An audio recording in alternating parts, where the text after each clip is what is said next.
No.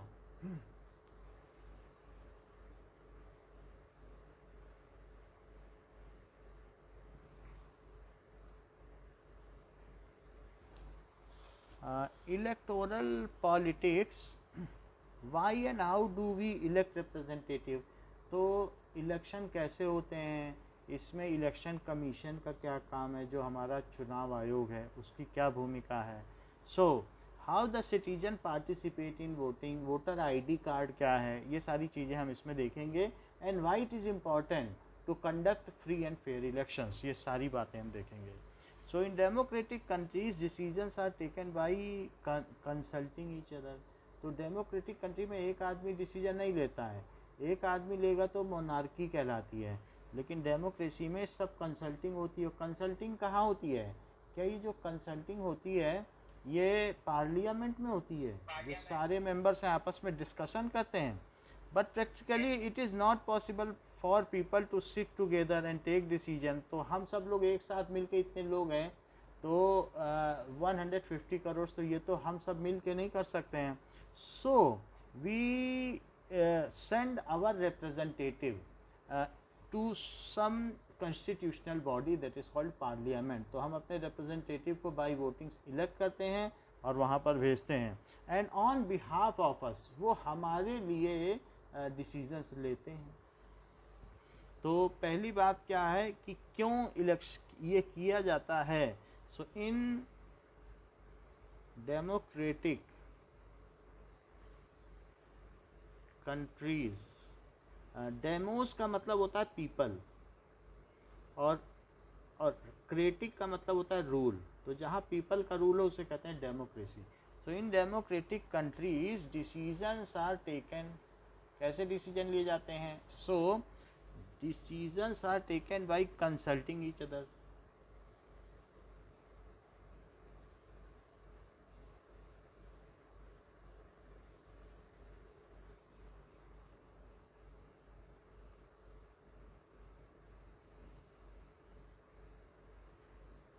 Norway, Finland, Sweden में चले जाओ तो वहाँ 50-50 हज़ार लोग एक साथ इकट्ठा होते हैं और डिसीजन लेते हैं. बट हमारे जैसे कंट्री में ये पॉसिबल नहीं है कि हम डिसीजन ले.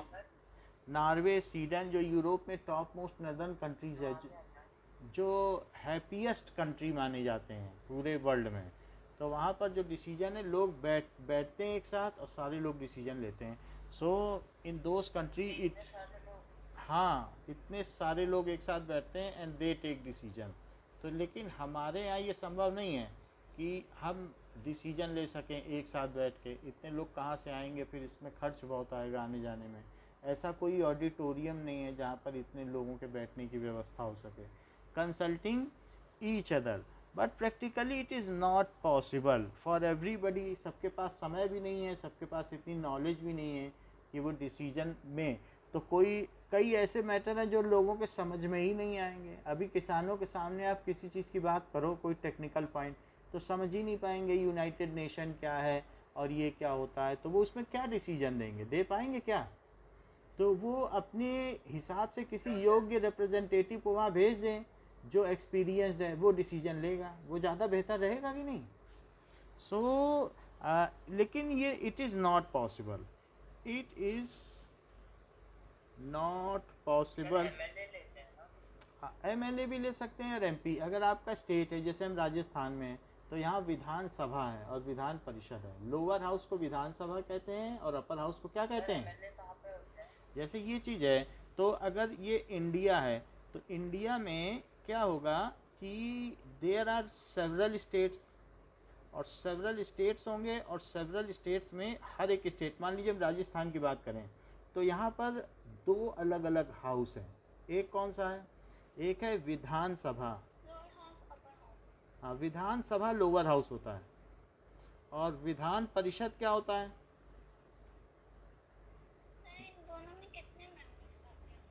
परिषद. जैसा वहाँ के, जैसे यहाँ पर कितने लोग हैं तो उसके हिसाब से ये देखा जाता है कि कितनी सीट होंगी. तो अभी एक है दिल्ली. जैसे ये टोटल क्या है कि राजस्थान में करीब करीब 300 मेंबर 300 मेंबर होते हैं, कहीं कहीं 400 भी हो सकते हैं। तो टोटल इस तरीके से it is as per population.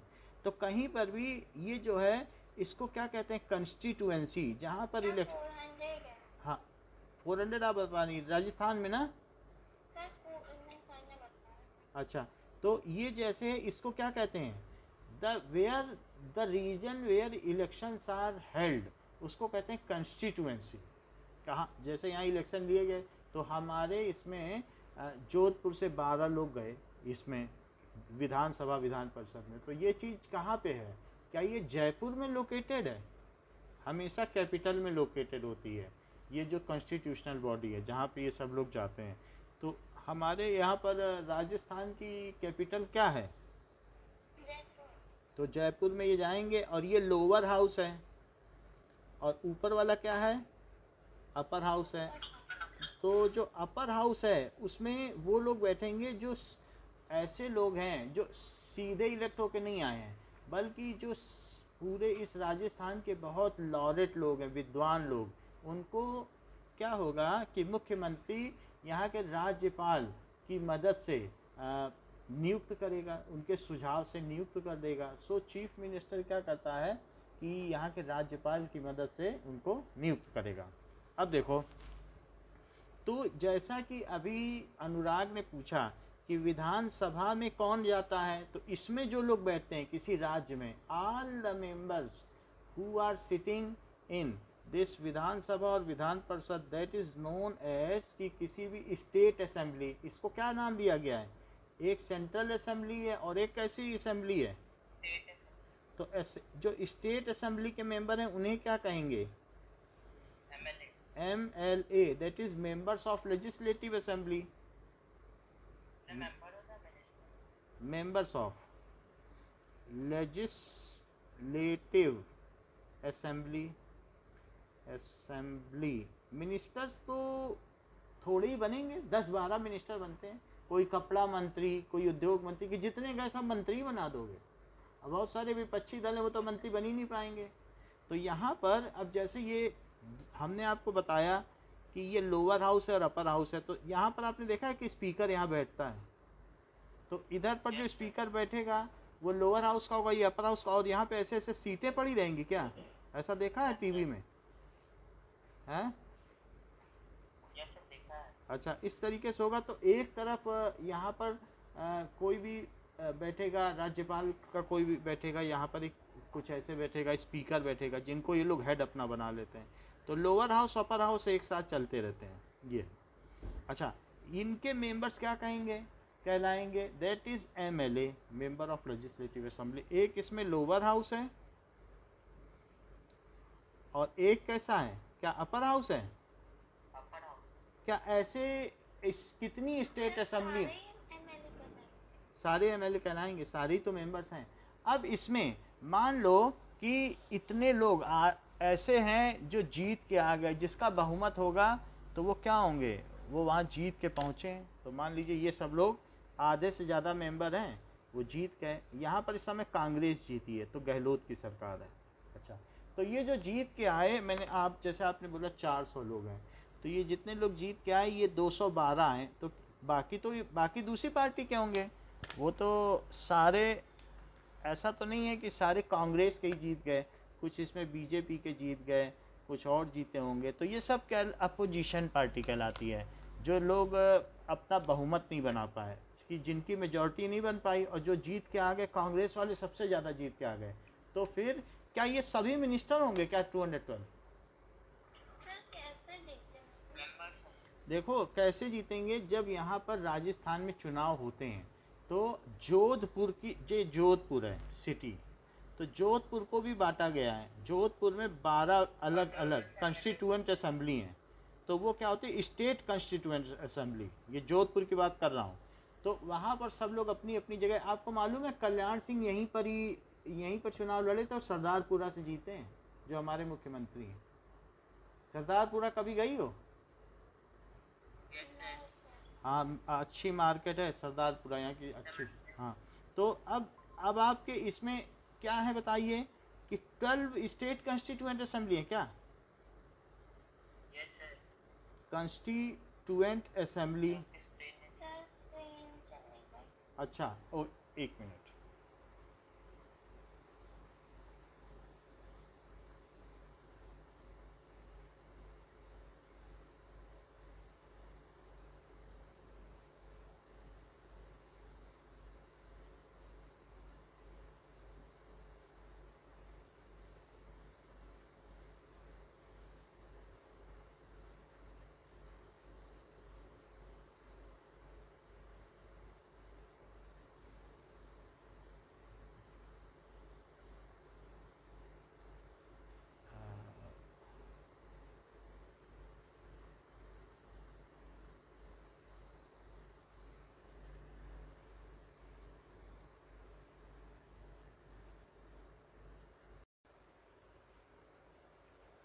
Now so हमने ये बात बताई कि कहीं पर भी, चाहे आप किसी भी स्टेट में चले जाओ और वहाँ के कैपिटल में चले जाओ, तो वहाँ के कैपिटल में एक स्टेट कंस्टिट्यूएंट असेंबली होगी। और यहाँ पर भी जयपुर में जाओगे तो एक स्टेट कंस्टिट्यूएंट असेंबली मिलेगी, अच्छी बिल्डिंग होगी। तो अब वहाँ पर ऐसे हमने देखा 12 स्टेट कंस्टिट्यूएंट असेंबली जोधपुर में है। ऐसे सब जगह से अगर आप पूरे राजस्थान की बात करोगे तो इसमें कितनी कंस्टिट्यूएंट असेंबली है? 24 तो डिस्ट्रिक्ट हुए ना, और हर एक में मान लो 24 में मैं 12 से मल्टीप्लाई कर दूं, हर एक जगह 12 हो। ज़रूरी नहीं है कि 12 ही होगी, क्योंकि कई कई जगह पॉपुलेशन देखी जाती है। चूरू की अलग पॉपुलेशन है, भरतपुर की अलग है, सीकर की अलग है, तो सब जगह एक जैसी तो नहीं होगी ना। लेकिन मैं एवरेज लेके चल रहा हूँ, ये पॉपुलेशन के बेसिस पर होती है। 288 है, तो जो भी हो तो ये 288 हो गई, मान लीजिए 288 है, तो यहाँ 288 है। अब हम ये मान के चल रहे हैं लगभग ऐसे ही निकाला जाता है। अब माही ने जैसे बताया कि 400 लोग यहाँ के लोअर हाउस में हैं, तो लोअर हाउस में 400 लोग हैं, तो हाफ मेजॉरिटी कितनी होती है? क्या 200 की? तो अगर 200 से ज़्यादा जीत के आ गए कांग्रेस, तो कांग्रेस ने यहाँ सरकार बनाई कि नहीं? अच्छा, कांग्रेस ने सरकार बनाई तो इन 212 लोगों में जो सबसे योग्य हैं उन लोगों ने पहले अपना हेड चुना। इन्होंने कहा हम जीत गए हैं तो अब हमें एक चीफ अपना हेड चुनना है, वही चीफ मिनिस्टर बनेगा। तो इन 212 लोगों ने अपना हेड किसे बनाया? क्या अशोक गहलोत को? तो अशोक गहलोत को, अशोक गहलोत ने फिर क्या, हाँ ये राजस्थान की बात कर रहा हूँ, ऐसे हर स्टेट में होगा। ये मैं अभी राजस्थान की बात कर रहा हूँ, ऐसे ही सभी स्टेट में होगा। तो एक स्टेट की बात कर लेते हैं, तो यहाँ हम जानते हैं ज़्यादा। तो हेड कौन बना बताओ? अशोक गहलोत फिर क्या करेंगे? जैसे एक कोयला मंत्री बनाएंगे, एक कपड़ा मंत्री बनाएंगे, एक गृह मंत्री बनाएंगे। ऐसे रक्षा मंत्री तो नहीं होगा, क्योंकि स्टेट में जो है डिफेंस मिनिस्टर नहीं होते हैं। लेकिन अलग अलग जो यहाँ के कोल डिपॉजिट को करें या माइनिंग मिनिस्टर बने, तो ऐसा क्या होता है कि माइनिंग को देखें कि कहाँ कहाँ माइनिंग है, कि अलाउ करते हैं कि यहाँ पर जो है रेत का खनन होना चाहिए, सैंड की माइनिंग होनी चाहिए, यहाँ इसकी माइनिंग होनी चाहिए, तो वो रेगुलेट करते हैं कि कितनी माइनिंग होनी चाहिए।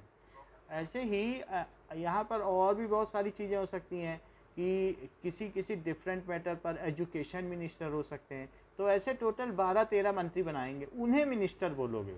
यहाँ पर जैसे आपने कहा था ना कि मेंबर्स ऑफ लेजिस्लेटिव असेंबली की जगह मिनिस्टर, मिनिस्टर क्यों नहीं बोला जाएगा? क्या सारे 400 के 400 मिनिस्टर ही बना दोगे क्या? और तुम अपोजिशन पार्टी को क्यों मिनिस्टर बनाओगे? क्या वो जीत के आए हैं? वो तो तुम्हारा नाम डुबा देंगे। तो तुम अपने में ही बनाओगे, लेकिन फिर भी सबको नहीं बनाओगे। जो इसमें बहुत एक्सपीरियंस है, जो कई सालों से जीत के आ रहे हैं, उनको बनाओगे। बाकी तो सब लोग आपकी पार्टी के हैं, उनको नहीं बनाओगे। तो अशोक,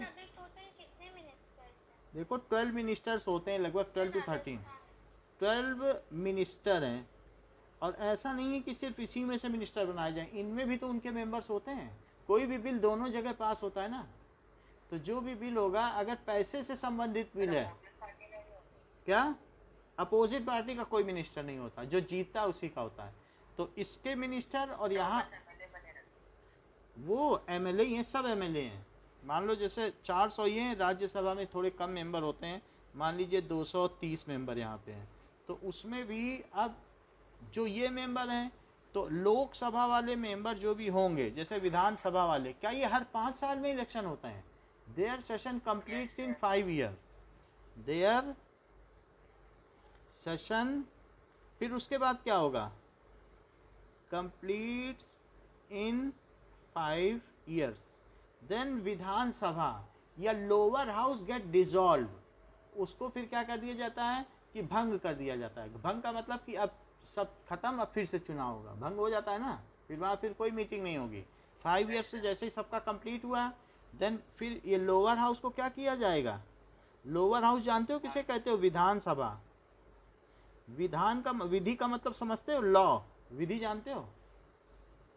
विधि, विधि का मतलब लॉ, कानून। तो विधानसभा में कितने, उसकी अवधि कितने साल की होती है? What is the period of lower? हाँ हाँ, तो लोअर हाउस और विधानसभा गेट डिसॉल्व्ड आफ्टर 5 ईयर्स के बाद। अब कोई मेंबर नहीं रहेगा, फिर से चुनाव होंगे, फिर से इलेक्शन होंगे। जोधपुर में 12 अलग अलग टिकट बांटे जाएंगे, 12 जगह, सरदारपुरा से भी कांग्रेस का भी, बीजेपी का, एसपी का भी, एसपी का, शिवसेना का, सब खड़े होंगे। ऐसे सब जगह से, यहाँ पर भी से भी खड़े होंगे, एयरफोर्स एरिया से एक खड़ा होगा। ऐसे सब जगह, यहाँ बहुत सारे ऐसे जगह हैं जहाँ भाई जोधपुर को 12 सेक्टर में बांटा गया है, 12 कंस्टिट्यूएंसी। हाँ, ऐसा जरूरी नहीं है। जब तक अभी तक वसुंधरा राजे जीतती आई हैं, अल्टरनेट यहाँ चलता है राजस्थान में, एक बार वो जीतते हैं, एक बार वो जीतते हैं। कोई बिल्कुल ये नहीं है take it for granted, don't take it for granted. तो पिछली बार वसुंधरा राजे थी, इस बार ये हैं।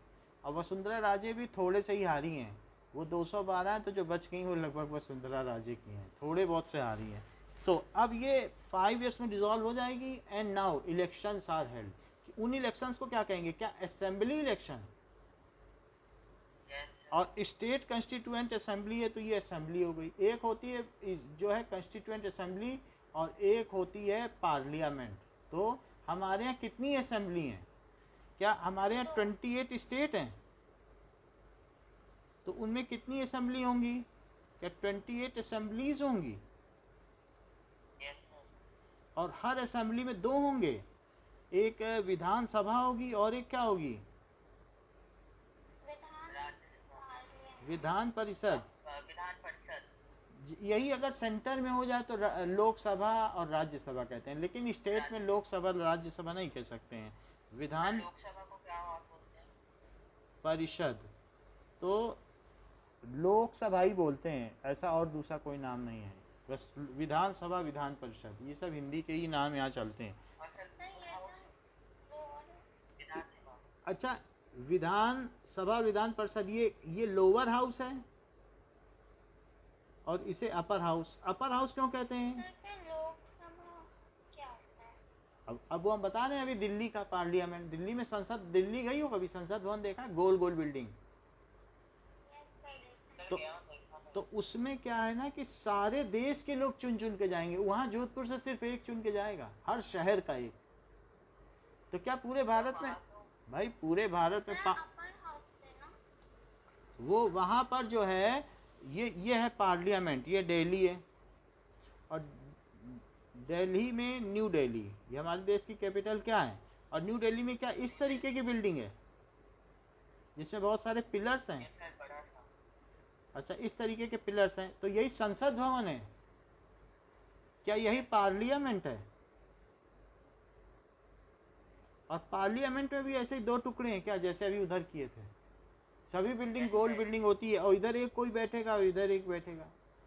तो इधर जो है वाइस प्रेसिडेंट बैठ जाएगा, जैसे वेंकैया नायडू बैठते हैं, और इधर कोई ओम प्रकाश बिरला बैठते हैं, जो कि इन सब ने मिल के चुना। अच्छा, ये बताओ, इसे देखो, upper house, vice president upper house में। जहाँ इंटेलेक्चुअल लोग होंगे उसे अपर हाउस कहते हैं, जो डायरेक्टली इलेक्ट होकर नहीं आते हैं। और जहाँ लोग इलेक्ट होके आते हैं उनको क्या कहते हैं? Lower house. तो यहाँ पर भी लोअर हाउस और अपर हाउस है। अभी हम स्टेट की बात कर रहे हैं। स्टेट में आपको ये पता चल गया कि जो लोअर हाउस है उसका कार्यकाल कितना होगा। So it is the period है, तो इसका कार्य हाँ, इसका कार्यकाल that is the period is 5 years। After 5 years it get dissolve. इसमें क्या होगा, मान लीजिए इसमें टोटल 600 मेंबर्स हैं, अभी थोड़ी देर के लिए मानते हैं, या 300 मान लो, 600 ज़्यादा लग रहे हैं, 300 मान लो। तो इसमें क्या होता है कि ये एक साथ नहीं कभी जाते हैं, जब से आज़ादी हुई एक साथ ये नहीं जाते कभी।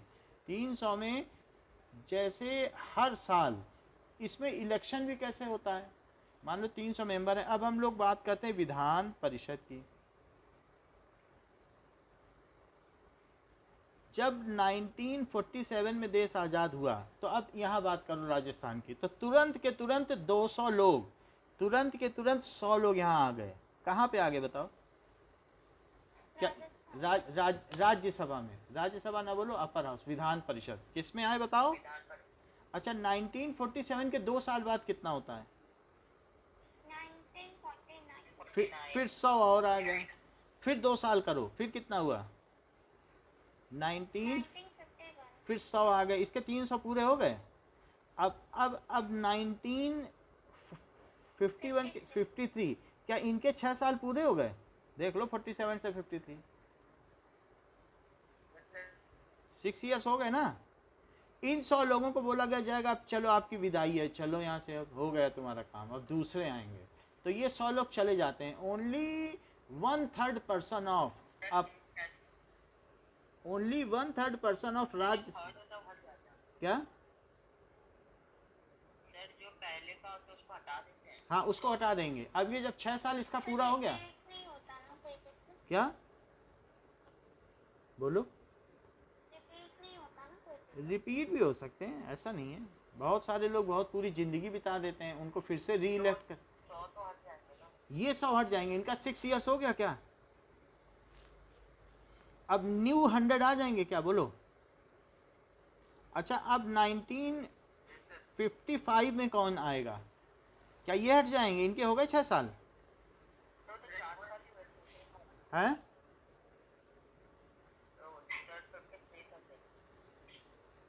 बोलो क्या चीज़ बोल रहे हो? 50, देखो अब इससे 6 साल हुए क्या, फिर से इनके भी हो गए 6 साल हो गए ना, तो क्या 100 नए आ जाएंगे? और फिर ना, इसके बाद क्या होगा अगले 6 साल में? क्या 1957 में फिर ये भी, इनके भी 6 साल हो जाएंगे क्या? और फिर 100 नए आ जाएंगे। और क्या ये क्रम चलता रहेगा? 6 साल पूरे होंगे, पहले इन्हें हटाएंगे, फिर इनको हटाएंगे, फिर इनको।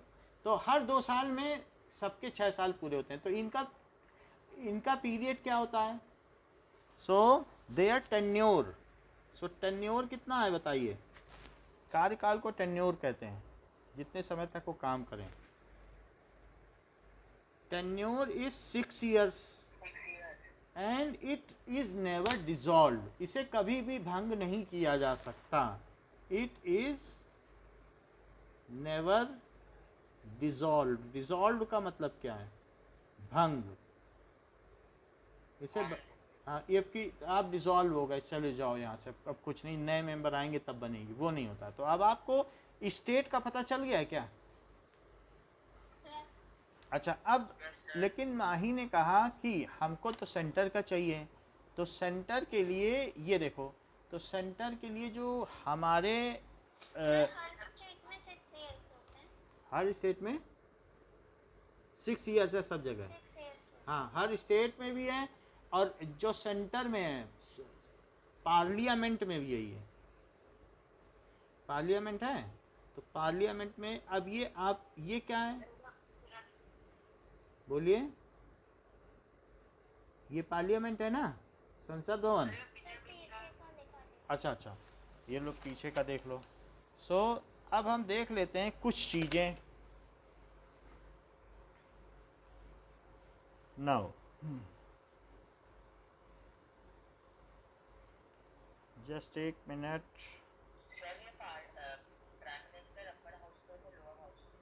प्राइम मिनिस्टर क्या होता है कि लोअर हाउस में जो इलेक्ट होके आते हैं उनमें उनके लीडर को, और उसमें भी मेजॉरिटी से जो जीत के आया, वो उनका जो लीडर है ना, वो अपने आप को वो अब दे देगा कि भाई हमारे पास बहुमत है, जाके सौंप देगा राष्ट्रपति को। तो राष्ट्रपति को सौंप देगा। राज्यपाल को इंग्लिश में क्या कहते हैं, बोलो। राज्यपाल in English is called, now तो उसको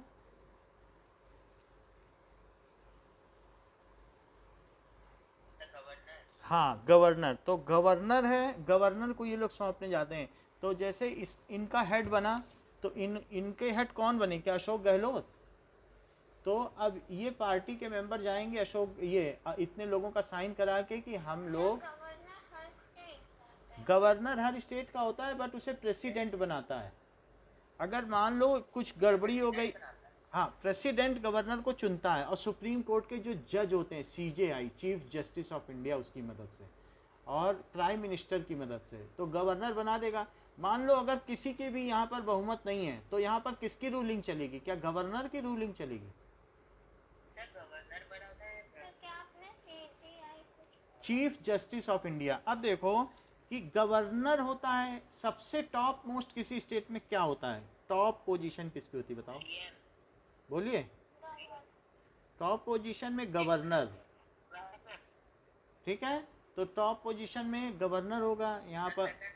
और फिर सेकंड पोजीशन, सेकंड वीआईपी कौन है, फिर वो होगा चीफ मिनिस्टर, सीएम। तो जो पोजीशन हमारे कंट्री में प्रेसिडेंट की है, वैसे ही किसी स्टेट में वो पोजीशन किसकी है, क्या वो राज्य का मालिक होता है, राज्यपाल। ठीक है, तो यहाँ जो राजस्थान में कौन है राज्यपाल, ये बता देता हूँ, गवर्नर ऑफ राजस्थान इज, हाँ बोलो। तो ये अशोक गहलोत, देखो ये जो यहाँ पर अशोक गहलोत तो कौन है, ये है अशोक गहलोत, ये यहाँ के चीफ मिनिस्टर हैं क्या, तो अशोक गहलोत चीफ मिनिस्टर हैं। लेकिन यहाँ पर जो कलराज मिश्र हैं वो कौन है, दैट इज गवर्नर। तो अभी 19 में ही बने ये, सो दैट इज राजस्थान में कलराज मिश्र हैं, ये यहाँ के क्या हैं, गवर्नर। गवर्नर का कार्यकाल 6 इयर्स का होता है, 6 इयर्स में बदल जाएगा, फिर नया गवर्नर बना, इनको और कहीं भेज दिया जाता है, तुम और कहीं जाओ, ऐसा होता है। अच्छा सेकंड पोजीशन, नहीं नहीं अदलते बदलते भी रहते हैं, जो ज़्यादा बूढ़ा हो गया हटा भी दिया जाता है।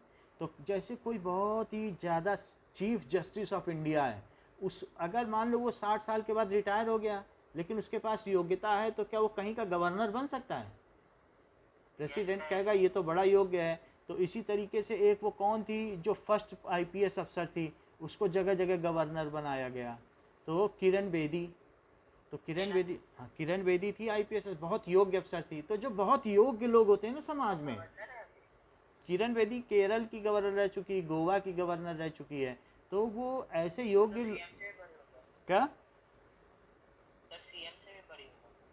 सीएम के ऊपर है, सीएम जाएगा अगर कहीं पर जाएगा तो जब तक गवर्नर नहीं बैठेगा तब तक सीएम नहीं बैठ सकता वहाँ पे, गवर्नर का फर्स्ट पोजीशन। जैसे कौन, हाँ किरण बेदी है, हाँ अभी भी है, अभी भी है, वो कहीं की गोवा या केरल की होगी, तो जहाँ की है देख लेते हैं। Kiran Bedi is governor of, तो किरण बेदी जो अभी इसमें पुदुचेरी की गवर्नर है, तो ये गोवा की है, ठीक है। So that is Kiran Bedi, ये है फर्स्ट आईपीएस अफसर, लेडी फर्स्ट आईपीएस, हाँ फर्स्ट फीमेल आई। तो इस तरीके से हमने ये बात देख ली कि अब देखो constituent assembly map of India. अब हम ये बात देखेंगे कि जो टोटल हमारा किसी भी जगह पर अगर आप किसी स्टेट में देखें तो क्या होगा, स्टेट में भी बहुत सारी असेंबली होती है। जैसे अलग अलग स्टेट में देखो, ये महाराष्ट्र है, पणजी है, तो पुदुचेरी पुदुचेरी एक ये केंद्र शासित प्रदेश है। दैट इज सम आर, कुछ स्टेट होते हैं, तो ये गवर्नर नहीं है, ये लेफ्टिनेंट वो होती है, जो लेफ्टिनेंट गवर्नर पोस्ट होती है, तो वो पुदुचेरी की लेफ्टिनेंट गवर्नर है। ठीक है, सो ये चीज़ है। अब वो कोई स्टेट तो है नहीं है, तमिलनाडु के पास है, यहाँ पे है पुदुचेरी, इस पोजीशन में इधर पे है कहीं। पुदुचेरी दिखा देंगे आपको अभी। अच्छा, अब देखो ये असेंबली है, ये जगह जगह की असेंबली है। और इंडिया की असेंबली का मैप क्या है? सो मैप में हम देख लेते हैं कि जो हमारे इंडिया में टोटल 545 असेंबलीज हैं।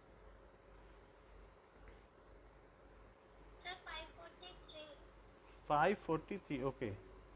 Constituent assembly of India, just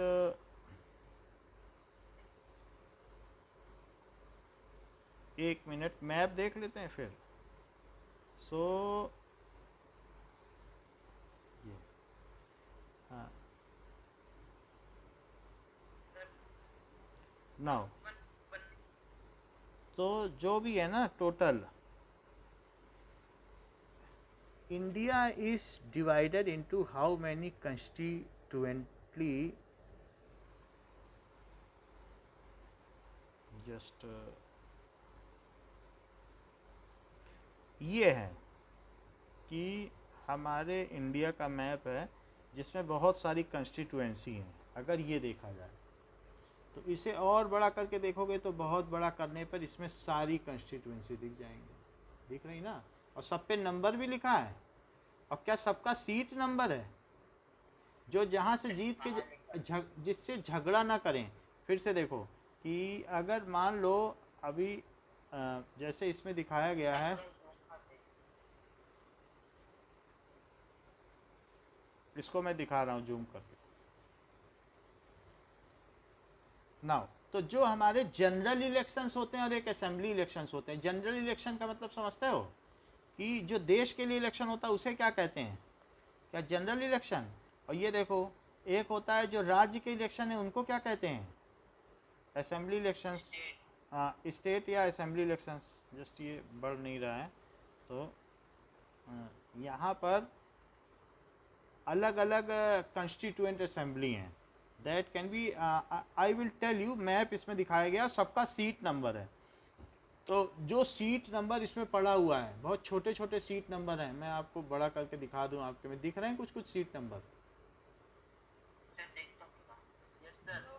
मतलब दिख नहीं रहे हैं, लेकिन फिर भी देखो कोई नंबर पड़ा है ना सब में। तो वो सीट नंबर क्या वहाँ पे जब जाएंगे संसद भवन में तो क्या वही सीट नंबर पे उन्हें बैठना होगा? भाई वहाँ झगड़ा ना करें कि हम आगे की सीट पे बैठेंगे तुम पीछे की, नहीं तो झगड़ा नहीं हो जाएगा? इतने लोगों को कौन संभालेगा? तो सबकी सीट नंबर है, वहाँ बैठना है।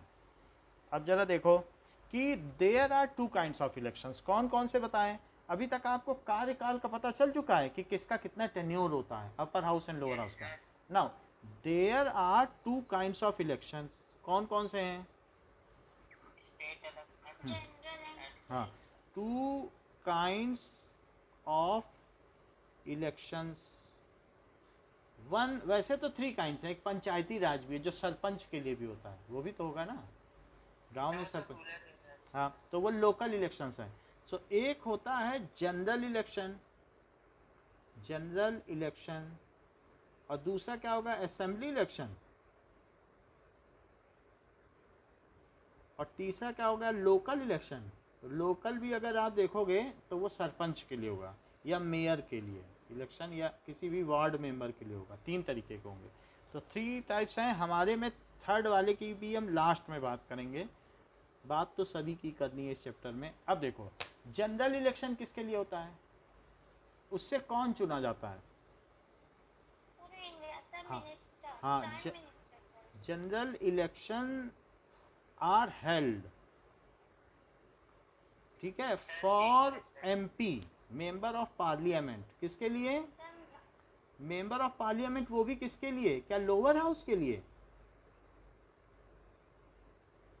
ये देखो, क्या ये जनरल इलेक्शन पूरे इंडिया में होता है? पूरे इंडिया में एक साथ होगा। It is held all over India at A time. और ये क्या है? क्या ये इधर लोकसभा है? लोकसभा का एक चैनल भी है, कभी देखना तो लोकसभा के उसमें सीटें होंगी।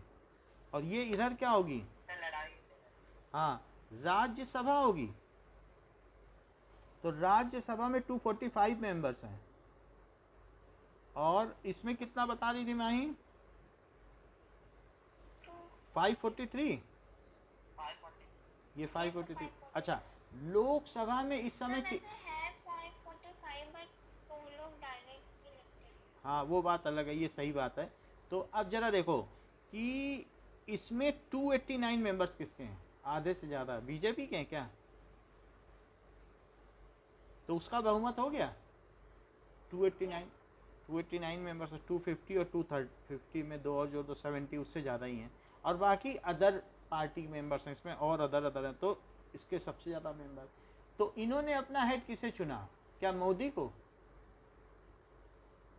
और एक ऐसा लेटर ले, ये अपना लेटर इतने लोगों से साइन करा के ले गए, या गवर्नर को पता ही होता है, ये प्रेसिडेंट को, कि इतने लोग इनके जीते हैं, तो वो लेटर बस भेज दिया जाता है किसी एक आदमी के हाथ से। कोई एक आदमी जाता है, दे आता है कि हम सब सहमत हैं, और भी कोई इनमें से भी पार्टी वाला भी सहयोग दे देता है, तो वो भी साइन कर देता है कि we all want that our leader of party. तो पार्टी लीडर भी हो सकता है, या अलायंस, गठबंधन है तो अलायंस बोलेंगे, कि हम सभी चाहते हैं कि इनको आप प्राइम मिनिस्टर नियुक्त कर दें। तो मोदी को नियुक्त कर दिया गया। फिर मोदी ने क्या कैबिनेट बनाई, उसमें कपड़ा मंत्री, कोयला मंत्री, education minister, defence minister, railway minister सब बना दिए। क्या वो सब मिनिस्टर कहलाएंगे? अच्छा ये बताओ कि इनमें एमपी ये वाले कहलाएंगे कि ये वाले? 543 वाले नहीं, सब कहलाएंगे। ये पार्लियामेंट है, तो जो इसका मेंबर है वो क्या कहलाएगा बताओ? Member of parliament. हाँ, ये पार्लियामेंट है ना, ये संसद है, तो इसके सभी सदस्य क्या कहलाएंगे? MP. All members of parliament are called MP. उसे एमपी कहेंगे। तो member of parliament, member of parliament. तो टोटल इन दोनों को जोड़ दीजिए, 245 और प्लस 543। अपर हाउस है। राज्यसभा को क्या कहते हैं? हर जगह अपर हाउस लोअर हाउस होते हैं। ये ना सोचना कि राज्यसभा को ही अपर हाउस कहते हैं, असेंबली में भी लोअर हाउस अपर हाउस होता है। और ये क्या है? Lower house. इस अपर लोअर होते ही हैं, ये सब चुन के जाते हैं, और ये लॉरेट होते हैं, विद्वान होते हैं, इसीलिए अपर हाउस कहते हैं। अच्छा, लोअर हाउस जो होता है उसका टेन्योर कितना है? 5 ईयर्स। और अपर हाउस का 6 ईयर्स है। सो 2 ईयर्स के अंतर पर इनकी विदाई होती है। अब जरा देखो भाई, 5 ईयर्स ये लोग चुन के गए हैं, जो पूरे देश से चुन के गए। अभी मैप दिखाया कि नहीं? तो जनरल इलेक्शंस जो चुन के जाते हैं वो सब यहीं आ बैठते हैं, इधर उधर कोई नहीं जा सकता है। तो ये सब यहीं बैठेंगे कि नहीं? 543 बताओ। और वो राज्य, मतलब अलग अलग स्टेट में कितना कितना लोगों के मंत्री हैं, उसके हिसाब से प्रधानमंत्री बोलता है कि मेरे 4 आदमी राज्यसभा में दे दो, यूपी से 4, बिहार से 4, केरल से। तो किसके कितने कितने लोग लोकली वहाँ के लोअर हाउस और अपर हाउस में असेंबली में बैठे हैं, उसके वेटेज पे यहाँ लोग बैठते हैं, मालूम है, राज्यसभा में। ऐसे नहीं कि किसी को भी बैठा दो, क्योंकि इनका भी तो मेरा कहने का मतलब है, मान लो कि अगर इनके इतने मेंबर हैं ना, तो इनमें 10 से डिवाइड किया जाएगा या 20 से, और कह दिया जाएगा 10 से डिवाइड करेंगे तो 21 मेंबर हो गए बीजेपी के। तो राजस्थान के 21 मेंबर्स यहाँ भेजे जाएंगे। प्रधानमंत्री कहेगा देखो मेरे वहाँ 212 जीते थे, 21 मेंबर है, यहाँ बैठाओ उनको। तो राष्ट्रपति साइन कर देगा, ठीक है आपके ये सब 21 मेंबर यहाँ बैठ गए। वो बहुत विद्वान लोग होंगे, ऐसे किसी को नहीं बैठाया जाएगा। तो जितने जितने लोग जीतते हैं अलग अलग असेंबली में, तो उसको 10 से डिवाइड करके या 15 से डिवाइड करके उससे देखा जाता है कि कितने उनके मेंबर्स बन रहे हैं पूरे भारत में, वो यहाँ बैठेंगे। लेकिन ऐसे जाके नहीं बैठ जाएंगे, जब यहाँ 2 साल बाद खाली होगा तब बैठेंगे। बोलो बात समझ में आई? भले ही तुम अभी जीत गए हो, लेकिन ये नहीं कि हमें अभी आना है तुम हटो, ऐसा नहीं है। जब पिछला मेंबर जाएगा तब तुम्हारा बहुमत होगा। समझ में आ गई बात की नहीं? तो ये तो राज्यसभा का हुआ। अब देखो कि जनरल 245 में 1/3 इनकी विदाई होती है हर 2-2 साल में।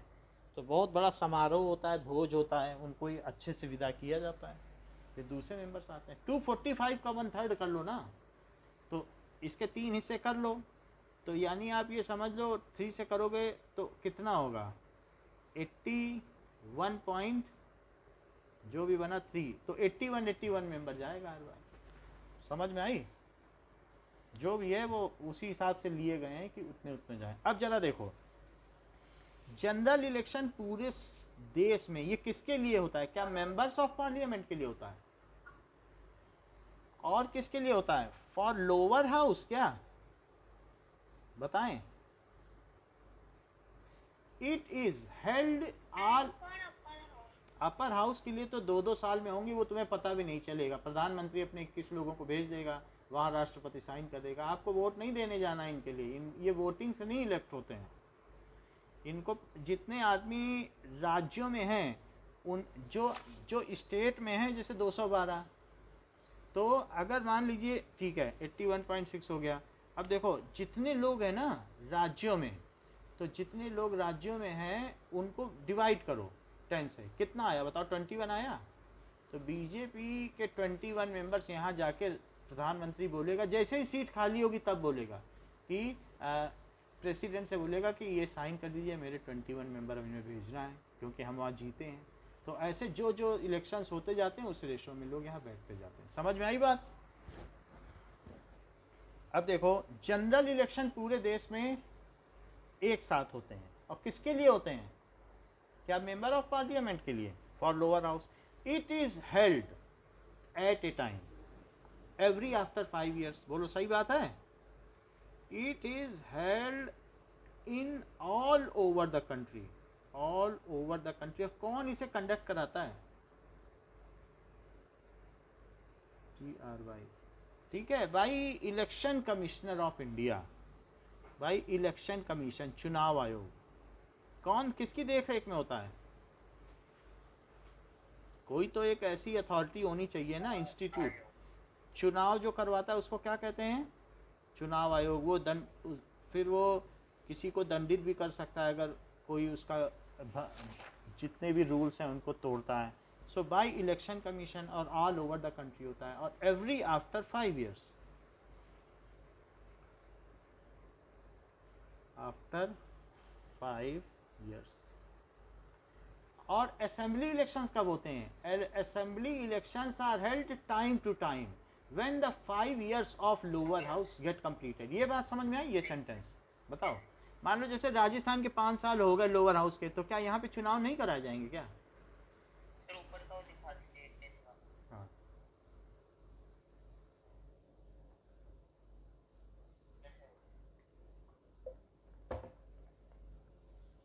अब देखो असेंबली इलेक्शन, यानी असेंबली इलेक्शन किसे कह रहा हूं? राज्यसभा के चुनाव, तो राज्य के चुनाव, असेंबली होती ना वहां पे। तो इस तरीके से assembly elections are held in various state, अलग अलग स्टेट में होते हैं। States when lower house completes, क्योंकि अपर हाउस में तो 2-2 साल में चुपचाप चले जाएंगे, मालूम ही नहीं चलेगा। Lower house completes it's 5 year tenure. Upper house में 2 साल तक जाते हैं? नहीं, 6-6 साल में जाएंगे, लेकिन 2-2 साल में 1/3 बदल जाते हैं ना। जैसे आपकी क्लास में 30 बच्चे हैं और हर 3 महीने में उसमें से 10 बच्चे निकल जाएं, तो आप देख लो कि कितना कितना टर्नओवर होगा, हर एक आदमी, हर बच्चा 9 महीने बैठेगा कि नहीं, 5 ईयर टेन्योर। तो इस तरीके से होता है। अच्छा, जब देश आज़ाद हुआ था तो क्या सब जगह एक साथ असेंबली इलेक्शंस होते थे और एक साथ जनरल इलेक्शन सब एक साथ होते थे और पैसा काफ़ी कम खर्च होता था। फिर लेकिन जगह जगह कभी या तो सरकारें भंग होती गई या कभी कोई बात हो गया, तो धीरे धीरे अब ये डिरेल हो गया है, अब एक साथ नहीं हो रहे हैं। शुरू में 8-10 साल तक तो सब एक साथ ठीक ठीक चला, क्योंकि 5 ईयर्स का टेन्योर एक साथ होना चाहिए कि नहीं। तो आपके मन में ये सेंटेंस आ रहा होगा कि अलग क्यों हो रहे हैं, जब देश एक साथ आज़ाद हुआ तो सब कुछ एक साथ 5-5 साल में होना चाहिए कि नहीं। हम दो जगह मतदान करें, एक जगह करें अशोक गहलोत के लिए, एक जगह करें मोदी के लिए, हम 2 बार क्यों जाएं, ये मन में आ रहा है कि नहीं। लेकिन अलग अलग स्टेट में कुछ डिस्टर्बिंग फैक्टर हैं, कभी कहीं पर बहुमत नहीं कोई ला पाया तो वहाँ पर फिर 3 साल में ही चुनाव करा लिए गए, कभी किसी ने अपना सपोर्ट खींच लिया, एक गठबंधन सरकार थी तो वो उसने सपोर्ट खींच लिया, फिर चुनाव हो गया, इसकी वजह से सब इधर उधर गड़बड़ हो गया है। समझ में आ गई बात। और लोकल इलेक्शंस किसके लिए होते हैं? Local elections are held in village, village में सरपंच के लिए होगा, ठीक है, ठीक है, for sarpanch, and in municipal corporation for members of municipal. इन सिटी में क्या होगा बताओ? हाँ, that is member of municipal corporation, नगर पालिका के मेंबर।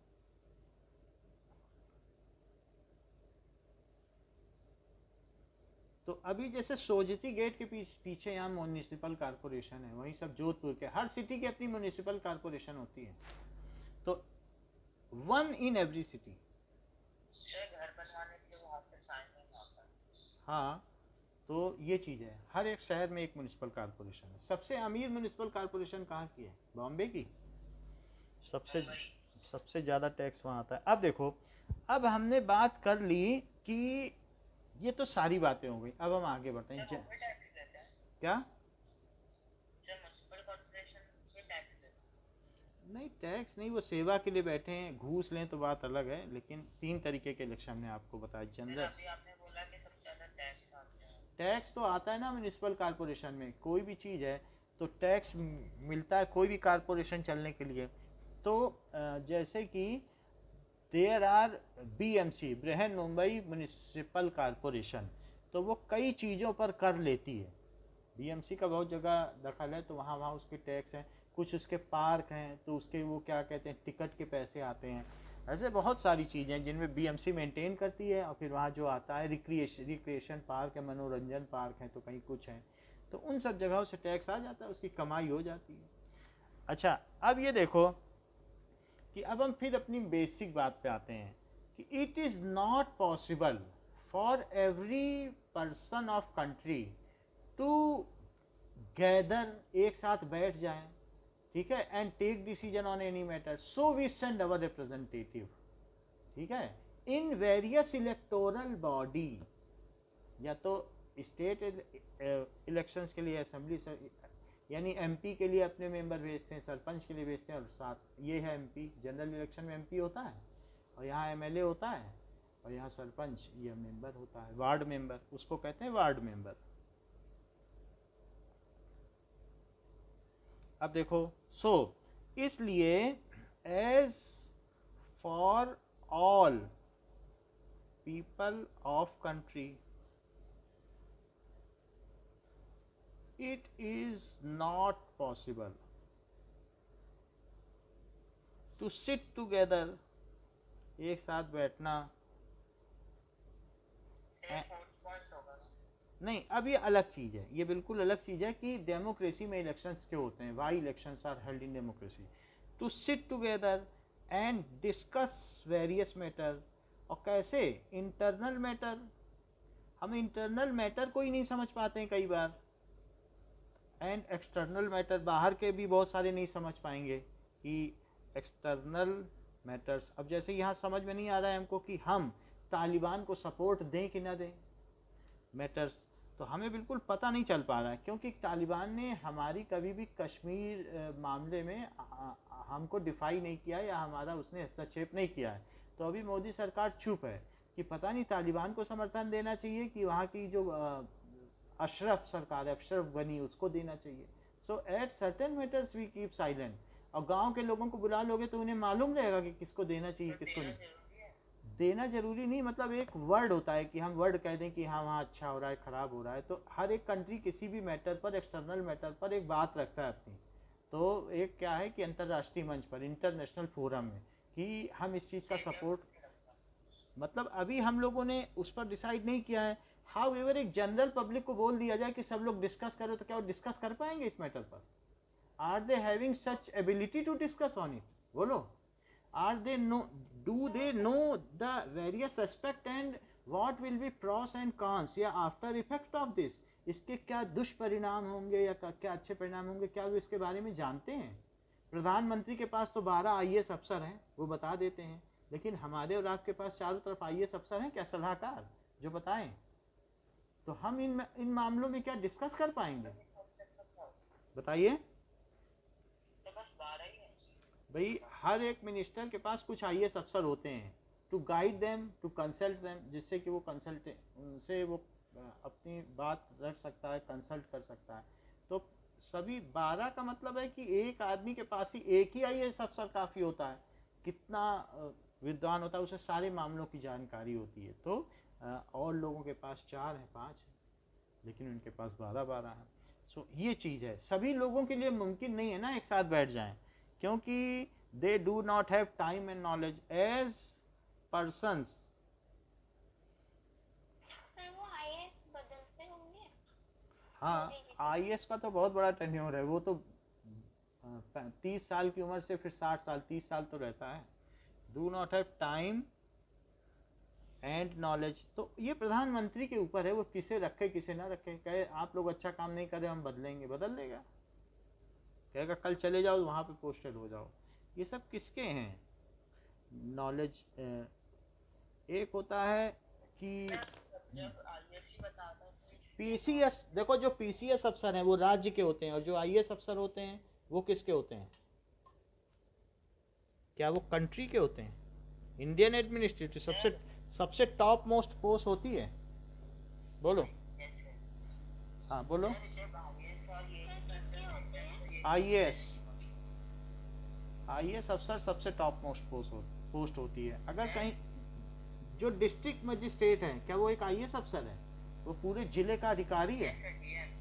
हाँ, डीएम सबसे। हाँ बोलो, क्या पूछ रही हो? बताओ बताओ अनुराग। मैं नहीं पूछ रही। हाँ बोलो अनुराग।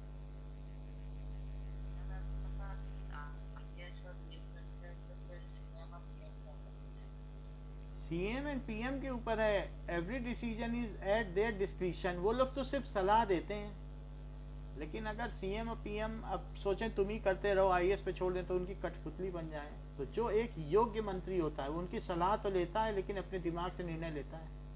वो आपको सलाह देते हैं, बट निर्णय क्या लेना है आप अपनी मर्जी से लो। They are only adviser, good adviser. समझ में आई बात की नहीं? बाद में आप उनको ब्लेम भी नहीं कर सकते हो।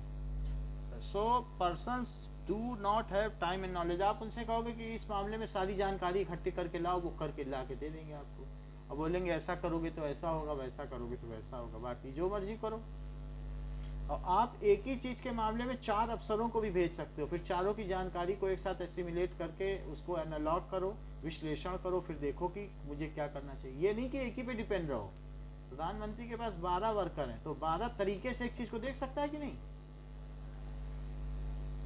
तो इस तरीके से सो डेमोक्रेटिव में क्या होता है, ना तो लोगों के पास समय है ना नॉलेज है। So in democracy people rule through their representative. अब असली बात आई। सो इन डेमोक्रेसी रूल हमारा ही रहेगा, लेकिन हम किसके थ्रू राज्य करेंगे? People rule through their representative. जिसको हमने चुन के भेजा है वो क्या हमारा रिप्रेजेंटेटिव है? So their representative जैसे आप अनुराग के घर में मम्मी पापा कहीं ना जा पाए किसी की शादी या मैरिज अटेंड करने या कोई फंक्शन, तो वो अनुराग को भेज देंगे और बोल देंगे कि अनुराग हमारा रिप्रेजेंटेटिव है हमारे घर की तरफ से। ऐसा हो सकता है कि नहीं? सो किसी भी चीज का रिप्रेजेंटेटिव का मतलब कि ये जो बोलेगा वही सही है, उस चीज को क्या कहते हैं? कि रिप्रेजेंटेटिव। तो वो रिप्रेजेंट करता है ऑन बिहाफ ऑफ अस, जो हमारी मुसीबतें हैं, whatever are difficulties issues हैं, उन सबको वो रिप्रेजेंट करता है, वो वहाँ पर रखता है। जोधपुर से हमने जिसको चुन के भेजा है, क्या वो जोधपुर में जो भी कष्ट हो रहे हैं लोगों को वहाँ रखेगा? नहीं। और अगर नहीं रखेगा तो उसे लोग फिर चुन के नहीं भेजेंगे, अगली बार दूसरे को भेजेंगे। हम लोग तो देखेंगे कि वो बोल रहा है वहाँ कि चुपचाप बैठा ही है 5 साल। तो इलेक्शंस प्रोवाइड, ये अब रिप्रेजेंटेटिव को कैसे भेजें? पहली बात कि रिप्रेजेंटेटिव भेजे जाएं। अब दूसरी बात, elections provide a mechanism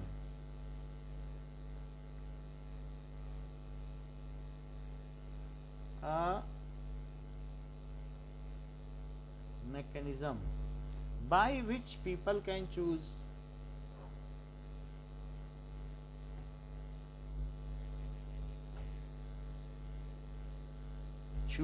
their representative। तो हम अपना रिप्रेजेंटेटिव कैसे चुने?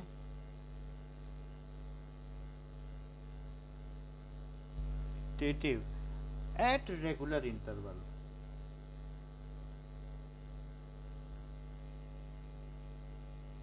कहीं कहीं ऐसे विशेषाधिकार भी हैं जहाँ 6 साल के बाद लोकसभा के चुनाव होते हैं, जैसे बहुत रिमोट एंड नागालैंड हुआ या और कहीं।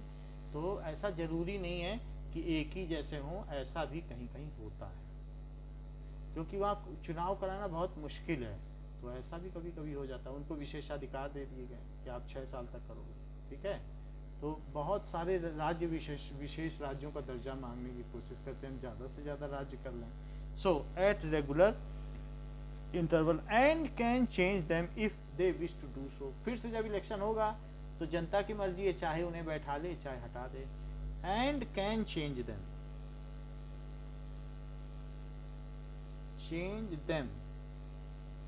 ठीक है, if they wish to do so, if they wish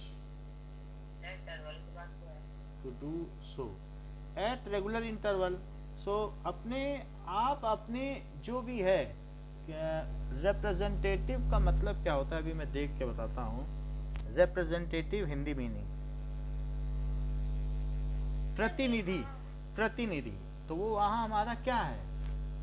क्या वो प्रतिनिधि है? प्रतिनिधित्व करते हैं। जब प्रधानमंत्री हमारे कहीं जाते हैं तो हमारे देश का प्रतिनिधित्व करते हैं। Do they represent our country? जो हमारे क्रिकेट प्लेयर्स हैं या जो ओलंपिक्स में गए हैं, क्या वो हमारे कंट्री को रिप्रेजेंट कर रहे थे वहां पे? तो वो हमारे प्रतिनिधि हैं। सो एंड कैन चेंज, और हम उन्हें बदल भी सकते हैं। All democratic countries hold election. जितने भी डेमोक्रेटिक कंट्रीज हैं जहाँ पीपल्स का रूलिंग है, क्या वहाँ इलेक्शन होते हैं? बिना इसके तो कोई मीनिंग नहीं है ना। सो ऑल डेमोक्रेटिक कंट्रीज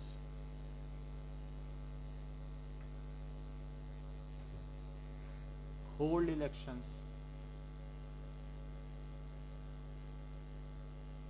अब देखो कि सब जगह इलेक्शन तो होते हैं, ये बात समझ में आ गई कि रिप्रेजेंटेटिव होना चाहिए, और रिप्रेजेंटेटिव को हम कैसे चुने?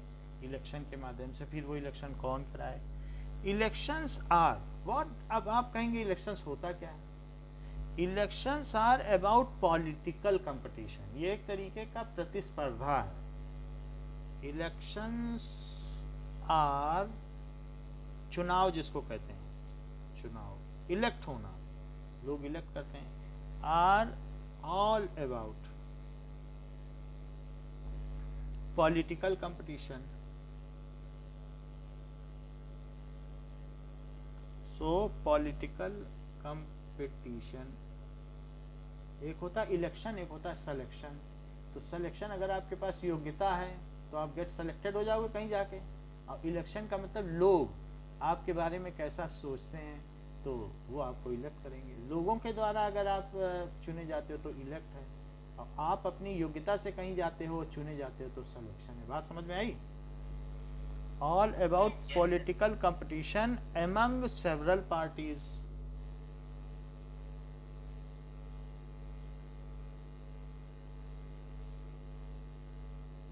सो इलेक्शंस आर, बहुत सारी पार्टियां होती हैं क्या वो एक दूसरे को नीचा दिखाती हैं, एंड या कैंडिडेट्स भी होते हैं जो किसी पार्टी के नहीं हैं, वो कैंडिडेट्स ऐसे भी हो सकते हैं निर्दलीय हैं, विदाउट एनी पार्टी, लेकिन उनका अच्छा खासा नाम है तो वो भी चुनाव में खड़े हो गए। तो उनके बीच में कंपटीशन चलता है कि हम दूसरे को नीचे दिखाएं और लोगों को दिखाएं कि हम कितने। पार्टी में चाहे कोई करके खड़ा हो। ऐसा खड़ा हो सकता है कहीं पर भी। आप ऐसे बहुत सारे लोग हैं जिनको कोई पार्टी अपना टिकट नहीं दे रही है, फिर भी उनका इतना नाम है वो जीत के भी चले जाते हैं क्योंकि लोग उन्हें बहुत पसंद करते हैं। सर अदर्स में होते हैं। हाँ, अदर्स, जो अदर्स जीत के जाते हैं उन वो कोई ना कोई एक उनको चुनावी सिंबल मिल जाता है, चुनाव आयोग इलेक्शन कमीशन दे देता है, कहता है ठीक है तुम कुछ पैसे जमा करने पड़ते हैं। जैसे कि अगर आप असेंबली इलेक्शंस में खड़े हो तो 20,000 जमा करो, और लोकसभा के इलेक्शन में खड़े हो तो 50,000 जमा करो। बस पैसे जमा करो कि भाई हम ये जमा कर रहे हैं, अगर मैं न जीतूं या मुझे 10% वोट ना मिले तो मेरी ये जमानत जब्त हो जाए। ऐसे नहीं तो फिर सभी लोग खड़े हो जाएं, तब तो वो जो बैलेट पेपर है वो भर जाए ना, लोग उसमें ढूंढ पाएंगे क्या अपने जो प्रतिनिधि को कि हम किसे चुने। तो इसलिए पैसा जमा करना पड़ता है, तो सब लोग इसीलिए नहीं खड़े होते हैं क्योंकि पैसा डूब जाएगा। तो इलेक्शंस क्या है? क्या ये पॉलिटिकल कंपटीशन है अलग अलग पार्टीज के बीच में या कैंडिडेट्स के बीच में? कैंडिडेट्स कैसे भी हो सकते हैं, क्या इंडिपेंडेंट हो सकते हैं? इंडिपेंडेंट, या जिसको अदर्स ये बोल रही है माही, वो कहला से इंडिपेंडेंट का मतलब है निर्दलीय, वो बिना किसी दल के हैं। दल का मतलब क्या होता है? ग्रुप होता है। तो पार्टी कोई तो दल कहते हैं, दल का मतलब है पार्टी, तो जो बिना किसी दल के हो उसे निर्दलीय कहेंगे। अब देखो कि if there is no competition then elections are pointless. अगर कहीं एक ही आदमी खड़ा हो तो इलेक्शन का कोई मीनिंग है क्या? If there is no competition, China में लगभग ऐसा ही हो गया है, कंपटीशन वो सिर्फ दिखाने के लिए डेमोक्रेटिक है, then elections are pointless, election का कोई मतलब नहीं है, इलेक्शंस आर मीनिंगलेस। अच्छा, पहले भी हमने आपको बताया था कि चाइनीज पीपल पार्टी है, सिर्फ वो कम्युनिस्ट पार्टी वहीं के लोग खड़े हो सकते हैं, तो उसका कोई मीनिंग तो है नहीं, उसकी अपनी आइडियोलॉजी है, वो आपको परेशानी करेगी। उसके ही मेंबर खड़े हैं तो आप कोई भी चुन जाए, ये है। हैं?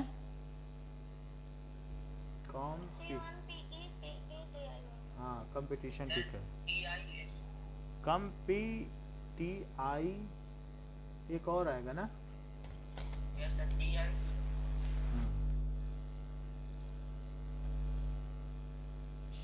कंपटीशन होता है। अब जरा देखो, इलेक्टोरल कंपटीशन की डीमेरिट्स भी हैं क्या, कि ये अच्छी चीज है क्या? लोग इसमें बहुत सारा पैसा लुटा देते हैं और फिर बाद में फिर भ्रष्टाचार करते हैं वो अपना पैसा वापस पाने के लिए। सो इलेक्शंस में खर्चा तो होता है ना। अगर आप कोई भी पार्टी में कोई भी कंपेनिंग करेगा, चुनाव प्रचार जानते हो ना, कंपेनिंग, इलेक्शन कंपेन, कितने सारे बैलेट पेपर, कितने झंडे बनते हैं, कितनी टोपियां बनती हैं, और उन सबको बनाने में क्या पैसा नहीं लगेगा?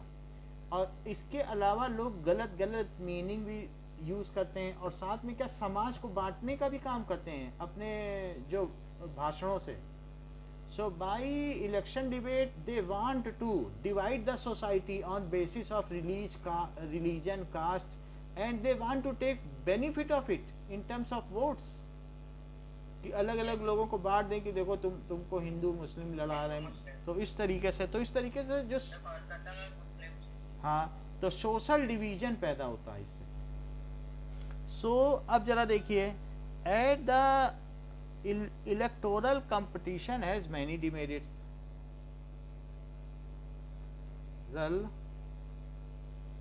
Competition has many demerits.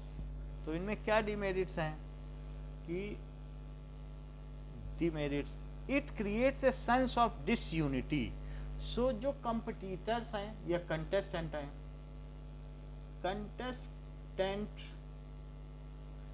Bye their speech, अपनी स्पीच से, ठीक है, स्पीच से ये want to divide, disunite society, divide या disunite society,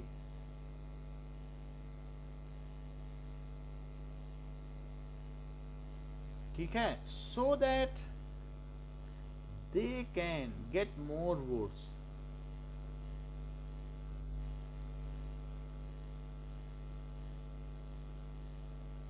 And win elections. They also use dirty tricks to win election. किसी को मरवा देना, ऐसा ममता बनर्जी ने कितनों को मरवा दिया. So they, अभी बीजेपी के कनेक्शन करवाया हाँ, they also use dirty tricks. लेकिन सिक्योरिटी तो लगती है हैं, मिलती है, लेकिन अब कहीं की पुलिस है उनके हाथ में, वहाँ की क्या, डिसयूनाइट सोसाइटी, वो सोसाइटी को डिसयूनाइट करते हैं. They also use dirty tricks to win elections.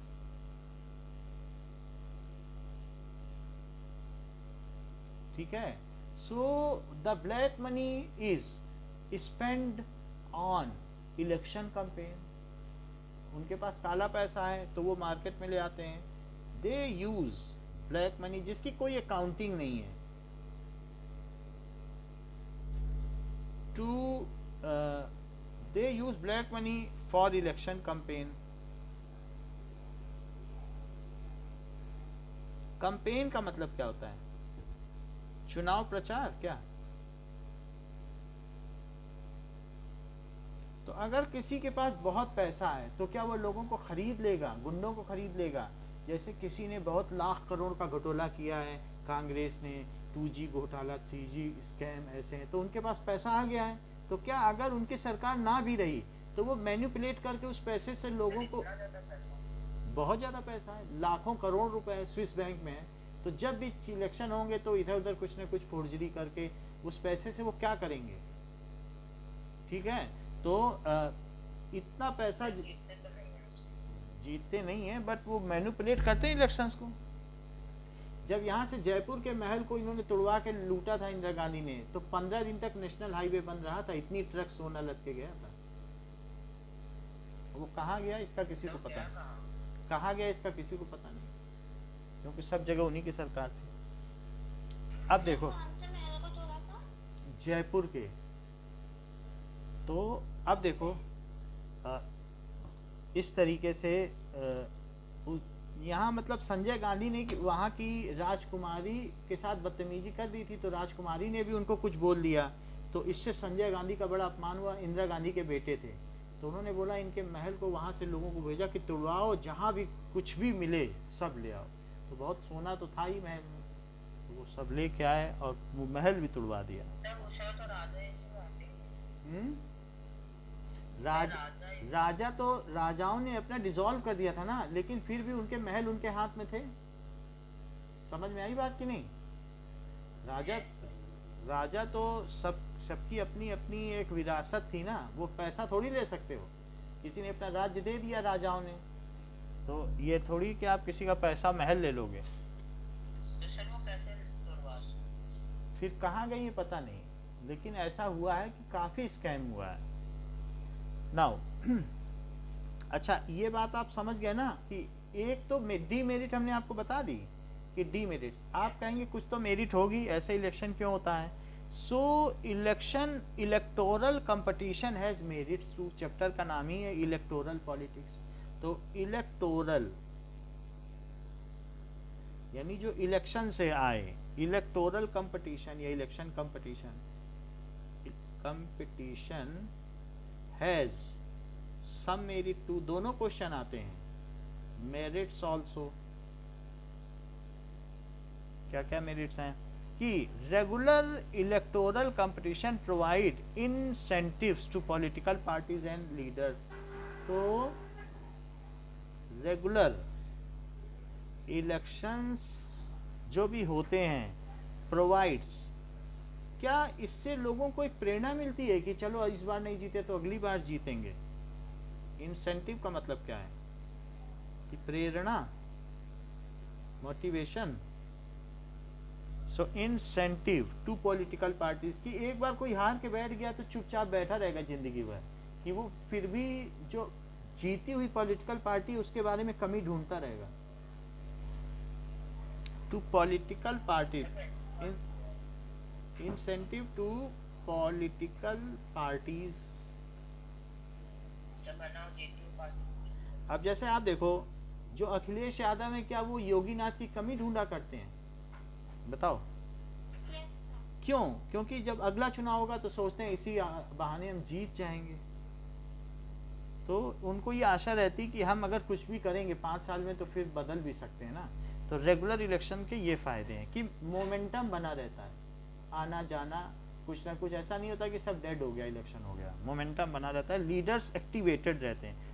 They know that if they raise issue which the people want to raise, अगर उन्होंने किसान के मामले में इशू रेज कर दिया, कांग्रेस सोचती है कि हम ये जो किसान आंदोलन का मसला है हम इसे हाईजेक कर लें, जो किसानों का नेता है हम बोल दें कि कांग्रेस की तरफ से वो आ जाए, वहाँ कुछ कांग्रेसी झंडे भी हों, तो लोग सोचेंगे हाँ मेरे मुद्दे को कांग्रेस उठा रही है, इसे ही जिताओ। तो अगर जो पीपल के मुद्दे को रेस करेगा तो क्या पीपल उसे जिताएगी? लेकिन अगर वो जो भी इशू है वो फेक है और उसमें कुछ दम नहीं है तो फिर उसकी मेहनत बेकार भी जा सकती है। बोलो। तो दे नो दैट, ये लीडर्स ये जानते हैं, हारे हुए leaders, they know that if they raise issue,